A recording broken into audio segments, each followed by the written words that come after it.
The idea of the holding is to make this a company that will operate under commercial company law.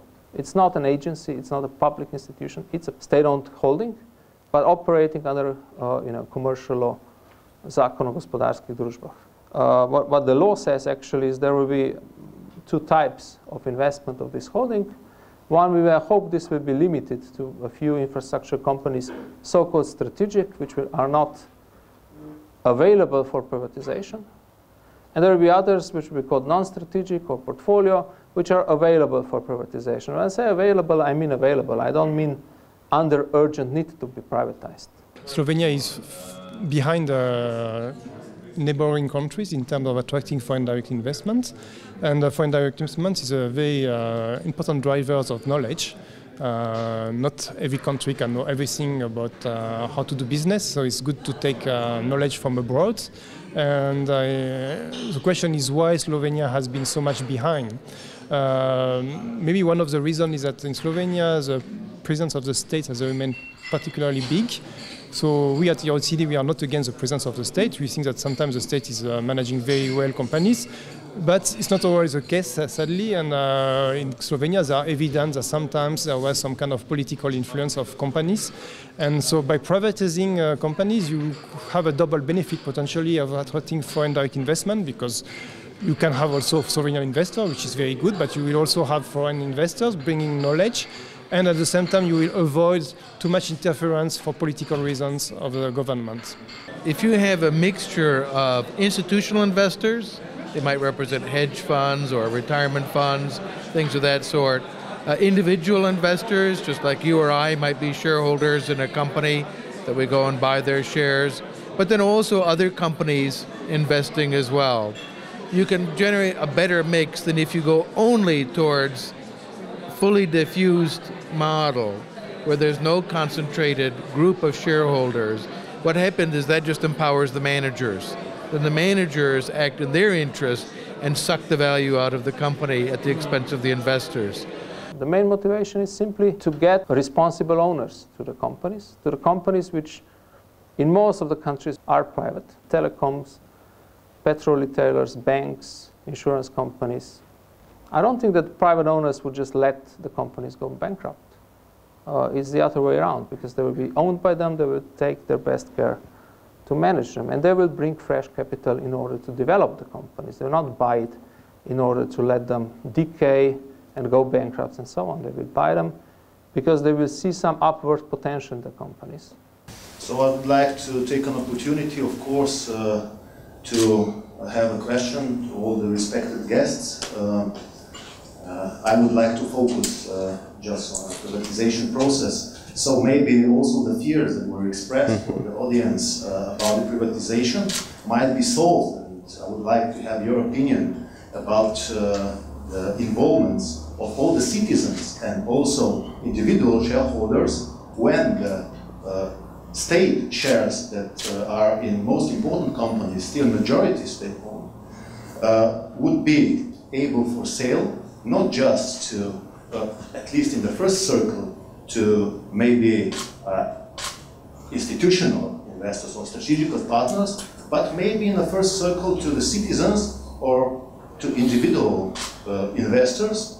And of course it could go well, maybe also with pension reform, with some tax discounts that might stimulate the capital of also the citizens, especially regarding their feelings about first privatization in 1993 and what followed. So I would like to stop at this point, maybe just to add that we in our association don't see a need for state to stay 25+% in banks, like was mentioned from the minister before, because it would be enough, just maybe really for one reason, not to change the seat of the company to other country or something like that. It's enough to have a golden share or whatever. So the major stake might be offered for sale.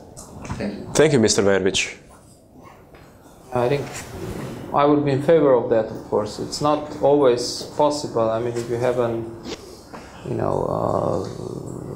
direct sale, then It's not possible, but in a lot of cases when you have more time, it is possible. And I would certainly like to see, I will probably find a way to require that the holding, once it is established, has the obligation to try to float most of the state-owned companies on the stock exchange as well.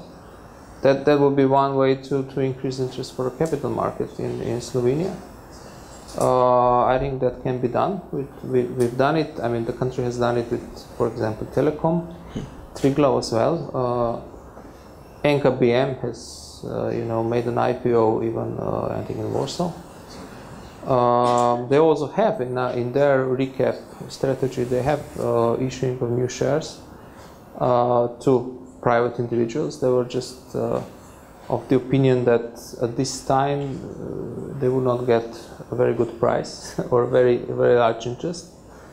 But we have supported putting that in their privatization, recapitalization plan. So I'm generally in favor of what you propose. Mr. Benet? Well, I think it's a good idea also to sell shares to the wider public, but you have also to be careful that first you need a strategic investor. I mean, you can only be part of the share because you need somebody with knowledge.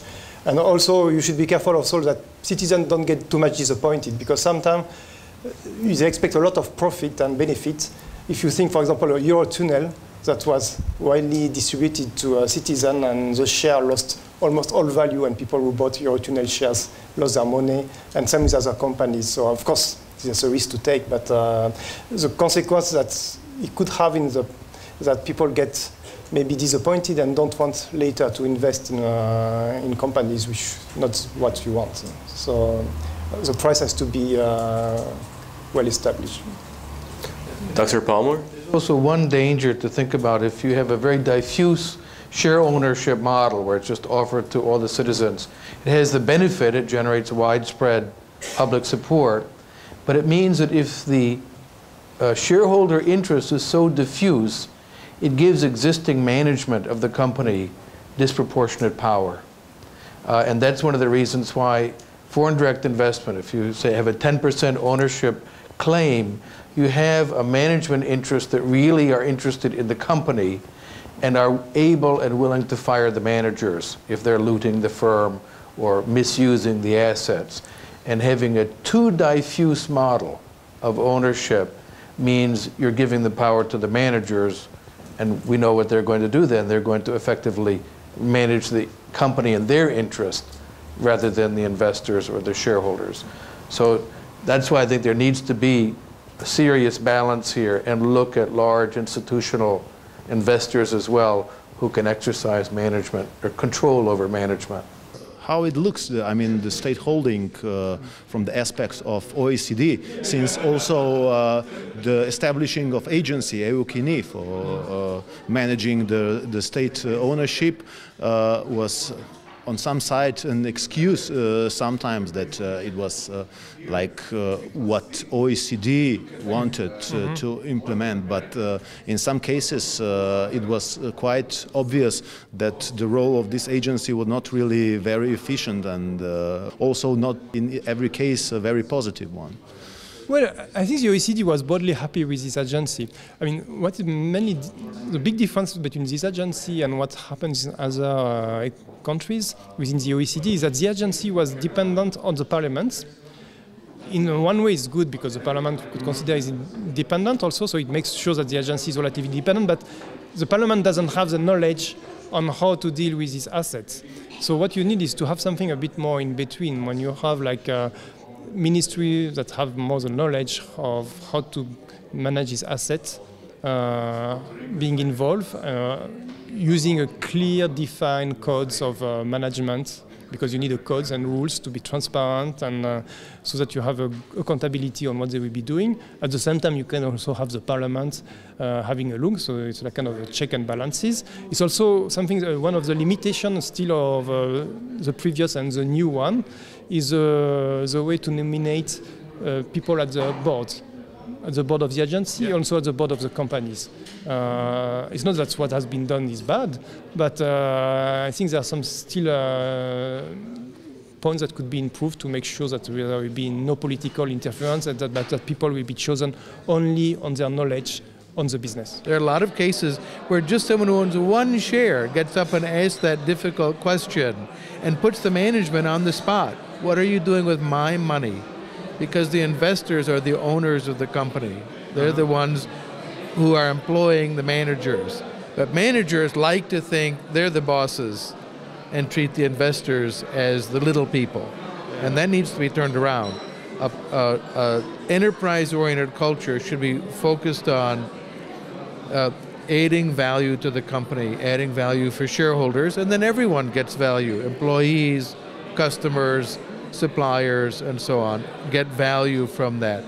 But the legal responsibility of management is to be answerable to the owners, to the shareholders of the company. When that is broken, and management thinks they can do whatever they want, then they act in their own interest and effectively loot the company. When can we expect the very exact proposals like we each year in the report of OECD receive here? It will be, I suppose, also one of the major topics in the report for the year. Actually, it was a major topic of the last survey, so we have a chapter on governance and foreign direct investment. This time we will focus on issues that are partly correlated, because we have a chapter on how to make public saving. So, I mean, privatization is not a public saving per se, but this is one of the way at least to reduce debt.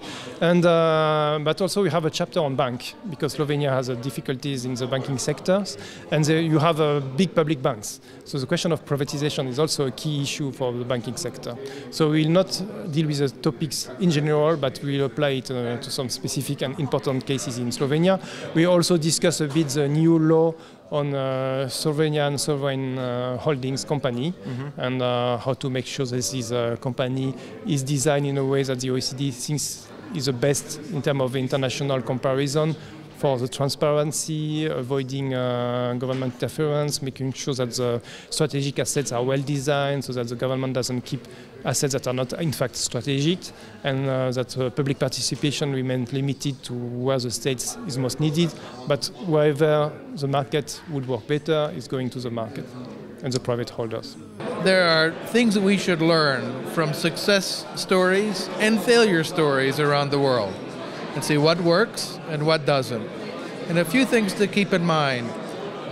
Number one, I think this is a good time for Slovenia to move very boldly more towards rule of law and towards open market economy, not cronyism and special inside deals, which has characterized much of the region, but real open free market economy.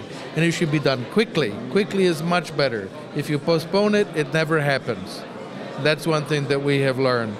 Another thing is to give up this idea that foreign investors are bad. They're just the same as domestic investors. Sometimes they can bring new ideas. And often, because they're not tied in with the political culture, they have the advantage that they really represent the interest of all the shareholders of the company rather than those who are well connected. And to give up the idea of so-called strategic industries. Every place I've gone around the world, people talk about it. I don't know what it means. We heard that in France, yogurt is a strategic industry, and in Russia, it's car manufacturing, and there's no such thing as a strategic industry. There are industries that add value or they don't add value, and that's what we should focus on. And what is your general comment on the Slovenian ability to be government as it should be, especially facing the crisis that is right here, and obviously it deepens still. So what would be your comment? And maybe if I ask you directly, are you optimistic, or you think that we should listen more to what are we told from the levels of OECD, of European Commission, and some other also international associations? Well, frankly, I think the government, is doing its best. Now it's a very difficult time, so I think we have all to be quite humble, including international organizations, because some of us didn't see all of the crisis building up, and So I think the government is doing its best, and we'll keep advising him, of course, and especially I think in terms of consolidation, fiscal consolidation measures. I mean, there could definitely be some improvement, although they are doing a lot of good things.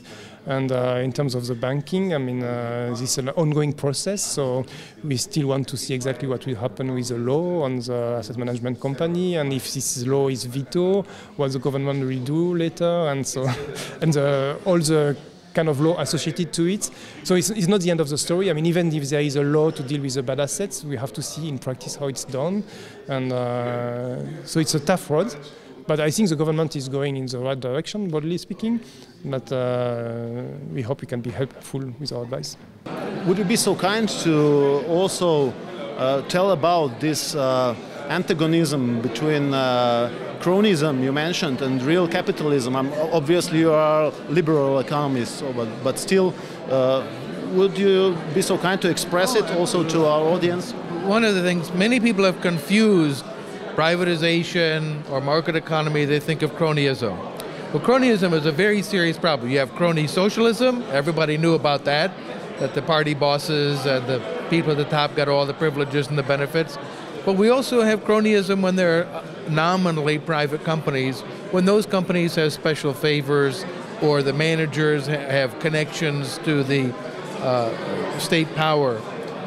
The disease is cronyism. The cause is interventionism and state intervention into the market. And the cure is the free market economy. What that means is not just nominal private ownership. It means everyone approaches the market legally equal. No special rules for this company that are different from that company, no subsidies and bailouts and so on. If you add value in the economy, you make profits. If you subtract value, you make losses. Cronyism, as we've seen in a lot of countries, you have private profits and public losses. If they do a bad job, they get bailed out. That doesn't work. That's a disaster. And I think people recognize that's terrible. The problem is when they confuse that with the free market. It's not the free market at all. It's the opposite.